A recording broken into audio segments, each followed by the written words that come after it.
हमारे देश में 5 लाख एक्सीडेंट होते हैं, करीब 1,80,000 मौतें होती है और मरने वालों की संख्या में 18 से 34 एज ग्रुप में 66% लोग मरते हैं।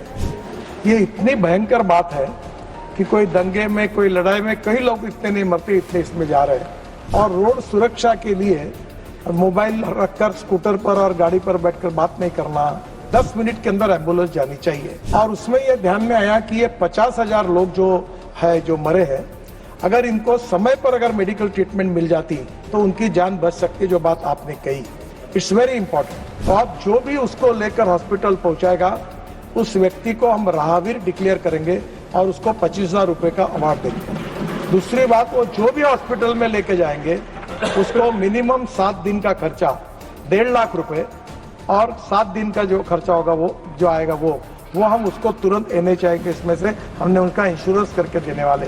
कि एम्बुलेंस के कोड में जब बस जलती है या गिर जाती है तो उसको काट कर निकाल कर लोगों को बाहर निकालने के लिए औजार ही नहीं है, तो कंपाउंडर क्या करेगा।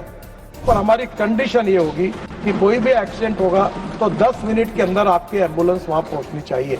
सम्मान्य सदस्य ने जो बात रखी है वो बहुत महत्वपूर्ण है और जो भावना उन्होंने व्यक्त की उसके साथ भी मैं सहमत हूँ। ये घटना यमुना एक्सप्रेस हाईवे पर हुई है, वो उत्तर प्रदेश सरकार का है, पर मैं ये नहीं कहूँगा।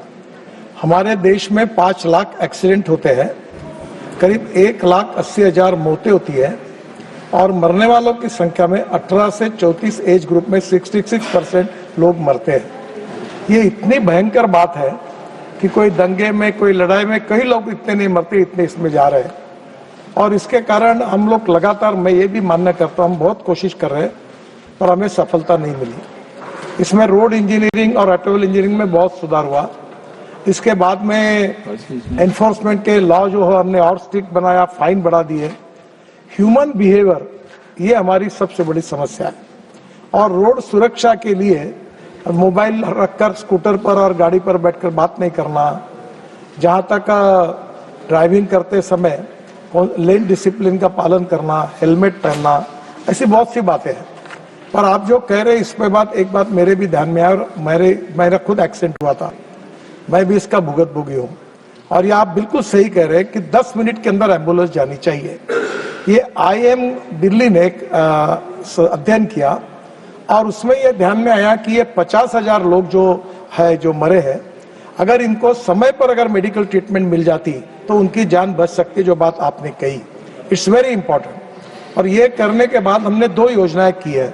एक, पहले कोई एक्सीडेंट होता तो लोग भाग जाते थे, भाई लफड़े में नहीं पड़ना, तो आप जो भी उसको लेकर हॉस्पिटल पहुंचाएगा उस व्यक्ति को हम राहगीर डिक्लेयर करेंगे और उसको 25,000 रुपए का अवार्ड देंगे। दूसरी बात, वो जो भी हॉस्पिटल में लेके जाएंगे उसको मिनिमम 7 दिन का खर्चा 1.5 लाख रुपए और 7 दिन का जो खर्चा होगा वो हम उसको तुरंत NHI के इसमें से हमने उनका इंश्योरेंस करके देने वाले।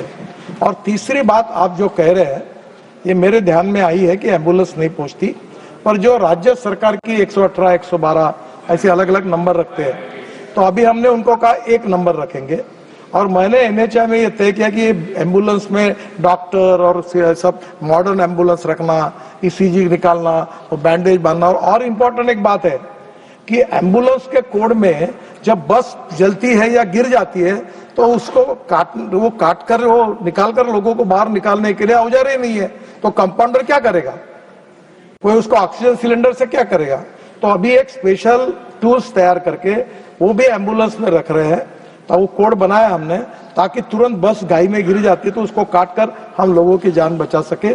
और अभी हमने ये तय किया कि ये NHI का हमारा काम नहीं है, हम राज्य सरकार को हमारे तरफ से किलोमीटर के हिसाब से एक MOU करेंगे और उनको कहेंगे कि आपको हम लोग हर स्टेट को 100-150 जो एम्बुलेंस है हमारे पैसे से अच्छे क्वालिटी के एम्बुलेंस देंगे, आपके सिस्टम में चलाओ। पर हमारी कंडीशन ये होगी कि कोई भी एक्सीडेंट होगा तो 10 मिनट के अंदर आपकी एम्बुलेंस वहां पहुंचनी चाहिए।